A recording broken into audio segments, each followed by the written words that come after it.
হরে কৃষ্ণ, রাধে রাধে। আপনারা জানেন মানুষ কখন অশান্তি ভোগ করে? আপনারা জানেন মানুষ কখন অসুখে থাকে? আপনারা জানেন কি রোগ জীবাণু কখন আক্রমণ করে? জানেন না। মানুষের মাঝে সবচেয়ে আমাদের সৎপথের চলাটাই ধর্মস্থ।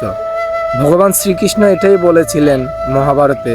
জানেন তো, অনেক কিছু বলেছিলেন। ভাগবত গীতা পড়ার জন্য বলেছিলেন, সৎপথে চলার জন্য বলেছিলেন। আর আমাদের দেহটা মৃত, আত্মার কারণে আমরা বেঁচে আছি।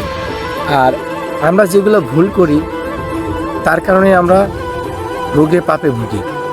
এবং কি আমরা পাপী কেন জানেন? আমরা যে কোনো জিনিস জেনে বুঝে করি না, না জেনে করি। কিন্তু কিছু কিছু কাজ জানার পরেও আমরা ভুলটা করি, যার কারণে আমরা সংসারে দুর্দশায় ভুগি। পাপ তো অবশ্যই হবে। আপনি যখন অসৎ পথে চলবেন পাপ তো অবশ্যই হবে কিনা আপনারাই বলেন। যখন মানুষের হেল্প করবেন, অসহায় মানুষের কাছে হাত বাড়াবেন, তখন তো সুখ আসবেই। ভগবান তাতেই খুশি হবেন।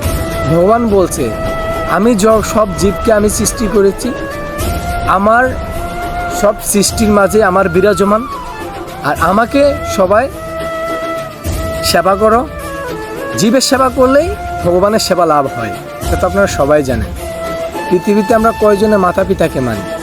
কয়জন আমাদের মাতা পিতাকে আমরা সম্মান করি, শ্রদ্ধা করি? আমরা সবাই শ্রদ্ধা করতে হবে, সম্মান করতে হবে, ভালো দিকে যেতে হবে, মা বাবার সেবা করতে হবে, ভগবানের সেবা করতে হবে, পূজা পালি দিতে হবে, একাদশী থাকতে হবে, নিরামিষ আহার করতে হবে, ভজন লাভ করতে হবে। তাহলে আমরা ভগবানের চরণ অবশ্যই পাব। কথায় আছে না, আপনি চাওয়ার মতো চাইলে অবশ্যই ভগবানের কাছে কিছু পাবেন। ভগবান শ্রীকৃষ্ণ আমাদের মাঝেই আছেন। আমরা তাকে ঠিক করে ডাকতে পারি না, আমরা তাকে ঠিক করে চিনতে পারি না। ভগবানকে চেনাটা এত সহজ না, ভগবান শ্রীকৃষ্ণকে চেনাটা এত সহজ না, অনেক কঠিন, অনেক কষ্ট।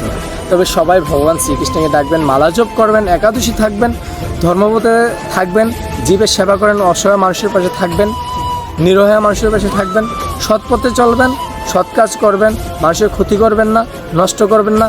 দেখেন আপনার পূর্ণ অবশ্যই হবে। স্বর্গ লাভের যাত্রা আপনার নিজেই তৈরি করতে হবে। তো হরে কৃষ্ণ, রাধে রাধে। আমার আইডিতে থাকবেন, আমার চ্যানেলে থাকলে আরও ভিডিও নতুন নতুন পাবেন। হরে কৃষ্ণ, রাধে রাধে।